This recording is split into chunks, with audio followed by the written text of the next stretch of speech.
बोले सो निहाल। वाहे गुरु जी का खालसा, वाहे गुरु जी की फतेह। आज के इस गुरुमत समागम में हमारे बीच उपस्थित जिनका लगातार हमको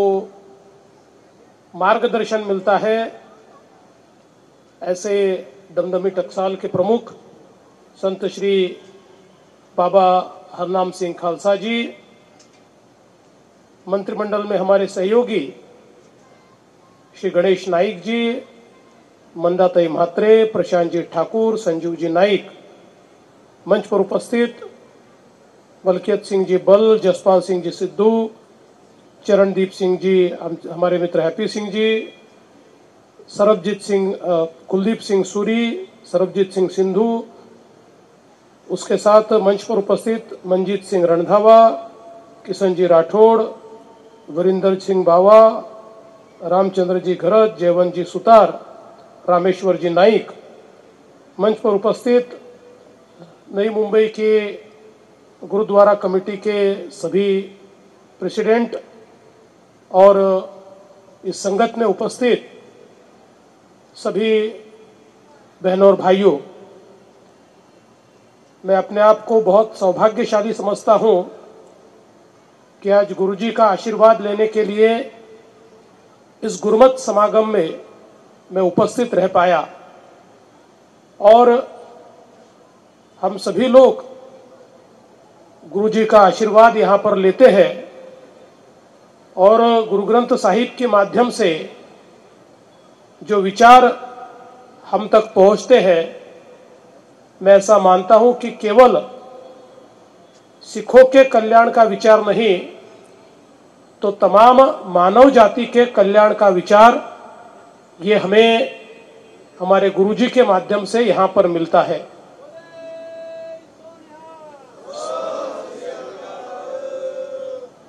हमारी पहली पातशाही गुरु नानक देव जी साहब ने जो विचार हमारे पूरे देश में और देश के कोने कोने में पहुंचाए और जिसके कारण एक बहुत बड़ा नानकपंथी समाज खड़ा हुआ, जिसका उल्लेख अभी बाबा जी कर रहे थे कि जिसमें केवल हमारा सिख समाज नहीं है, तो सिंधी समाज भी है, हमारा लमाण समाज भी है, हमारा बंजारा समाज भी है, शिकलगर समाज भी है, जो सारे के सारे गुरु नानक देव जी ने जो विचार हमारे सामने रखे, उन विचारों पर चलने का काम करते हैं। और हमारे 10 गुरुओं की जो परंपरा है, ये परंपरा इतनी महान है, ये परंपरा इतनी एक प्रकार से शहादत की परंपरा है, त्याग की परंपरा है। मैं ऐसा मानता हूं कि आज हम सब लोग यहां पर चैन से बैठे हैं, क्योंकि जिस समय हम पर आक्रमण हो रहा था, उस समय हमारे गुरुओं ने न केवल हमको विचार दिया, बल्कि लड़ने की हिम्मत भी दी, ताकत भी दी और स्वयं हमको लड़कर उस समय बचाने का काम भी किया। हम लोग 9वीं पातशाही गुरु तेग बहादुर सिंह जी का शहादत का 350वां वर्ष यहां पर रख रहे हैं और हम सब लोग जानते हैं कि उनको हिंद की चादर कहा जाता था और आज भी कहा जाता है, क्योंकि उन्होंने जिस समय कश्मीर के पंडित उनके पास गए और कहा किस प्रकार के जुल्म औरंगजेब के राज में हम पर हो रहे हैं, अब इन जुल्मों से हमें कोई बचा सकता है तो गुरुजी आप ही बचा सकते हो। तो गुरुजी ने तुरंत उनको बचाने का बीड़ा हाथ में लिया और जिस प्रकार से उनके लिए लड़ाई लड़ी, गुरुजी को औरंगजेब की फौज ने कैद किया, और हम सब लोग जानते हैं कि जिस समय दिल्ली में उनको लाया गया तो उनके सामने ये शर्त रखी गई कि या तो मरने के लिए तैयार हो जाओ या धर्म बदल लो और इस्लाम का स्वीकार करो। उस समय इतने अत्याचार गुरुजी पर वहां पर हुए, उनके 3 साथियों को बर्बरता के साथ उनके सामने टुकड़े टुकड़े करके मार दिया गया, लेकिन वो नहीं माने और अंत में हमारे देश के लिए, हमारे धर्म के लिए, हमारे विचार के लिए और हमारी संस्कृति के लिए गुरुजी ने अपना सिर दे दिया। उनका सिर कट गया, लेकिन उन्होंने हार नहीं मानी। और मैं ऐसा मानता हूं कि उनके इस बलिदान के बाद जिस प्रकार से एक तेज पुंज इस प्रकार का समाज तैयार हुआ, निश्चित रूप से मैं ऐसा मानता हूं कि उसके बाद हमारे गुरु गोविंद सिंह जी ने भी उसी चीज को आगे बढ़ाया और विशेष रूप से जो बलिदान गुरु गोविंद सिंह जी के परिवार ने, उनके बेटों ने, साहबजादों ने, दीवारों में चुनवा दिया गया लेकिन नहीं माने और अपने विचारों को नहीं छोड़ा। ये जो एक शहादत का इतिहास हमारी सिख कौम ने हमारे सामने रखा है, और कोई भी गुरु खुद के लिए नहीं लड़े तो समाज के लिए, देश के लिए लड़े। ये जो एक आदर्श हमारे सामने हमारे गुरुओं ने रखा है, इस आदर्श को आने वाली पीढ़ियों तक पहुंचाने का काम हम सबको मिलकर करना है। इसीलिए गुरु तेग बहादुर जी की ये जो 350वीं शहादत की ये जो पर्व है, और उसके बाद हमारे गुरु गोविंद सिंह जी का भी वो गद्दी पर बैठे, वो गुरुपूरब का जो सारा पर्व है, इसको हमने तय किया है कि महाराष्ट्र की सरकार भी इसमें आपके साथ शामिल होगी और सरकार की ओर से हम कार्यक्रम आयोजित करेंगे और हमारे गुरुओं की ये जो गाथा है, ये जो उनका शौर्य है, ये जो उनका समर्पण है, ये जो उनका त्याग है और ये जो उनका बलिदान है, वो जन जन तक पहुंचाने का काम महाराष्ट्र की सरकार भी करेगी। ये भी हमने तय किया है।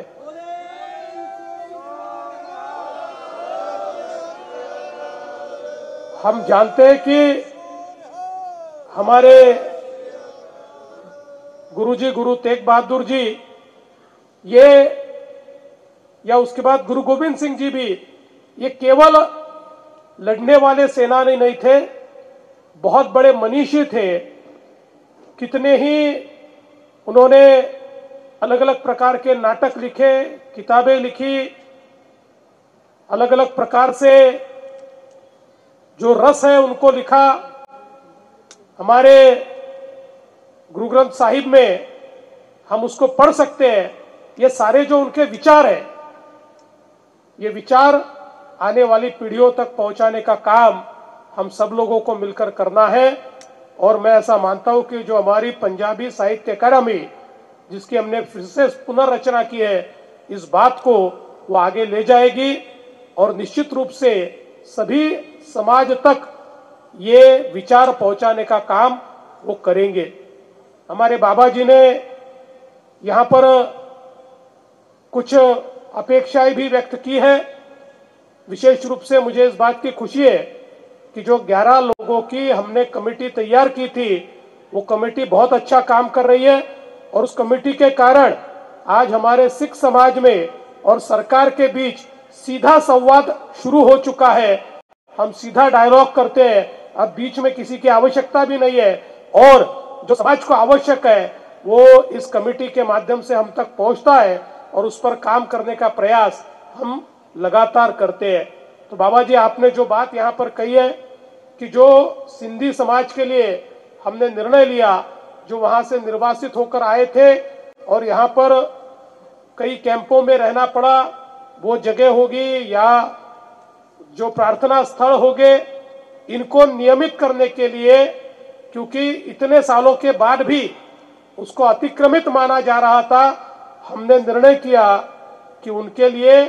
हम लोग फ्री होल्ड में वो जगह उनको देंगे और इसका निर्णय करके हमने उसकी शुरुआत भी की। मैं आपको आज ही यहाँ पर वचन देता हूँ, ये निर्णय हमारे सिख समाज को भी लागू होगा, हमारे पंजाबी समाज को भी लागू होगा, और जो जो इस प्रकार से प्रताड़ित हुए हैं उन सबको ये निर्णय लागू करके, चाहे उनके रहने के स्थान हो, चाहे प्रार्थना के स्थान हो, इन सभी स्थानों को ये निर्णय लागू करने की दृष्टि से हमारा जो रेवेन्यू विभाग है उस विभाग को हम निश्चित रूप से बोलेंगे।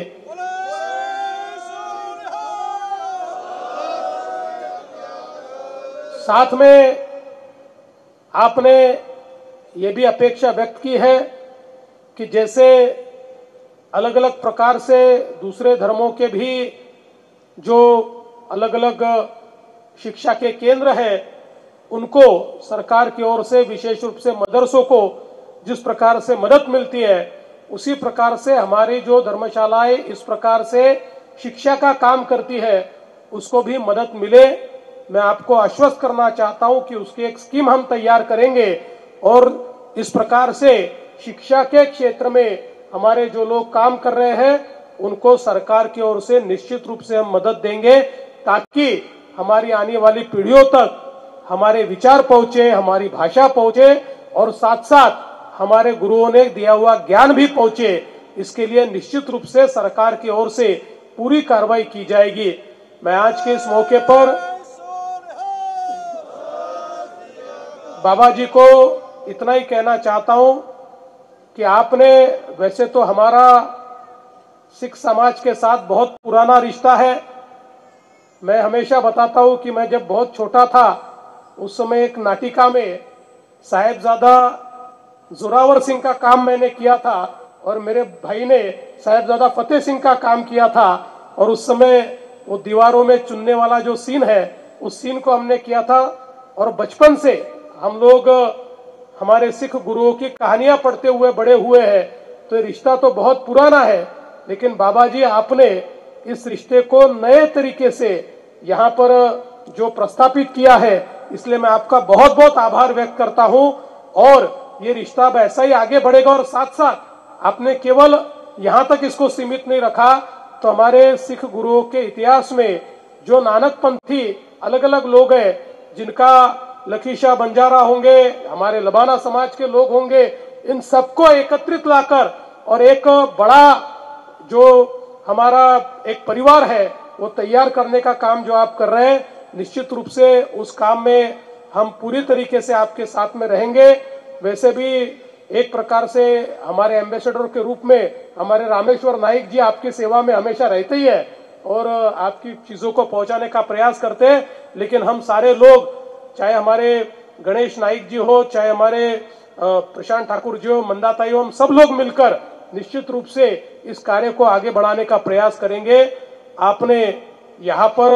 आकर इस गुरुमत समागम में शामिल होने का अवसर मुझे दिया और साथ साथ आपने मुझे यहाँ पर मेरा सम्मान भी किया और गुरुजी का भी आशीर्वाद मुझे लेने का अवसर दिया। इसलिए आपका बहुत बहुत आभार व्यक्त करता हूं और अपने शब्दों को विराम देता हूं। बोले सो निहाल, वाहे गुरु जी का खालसा।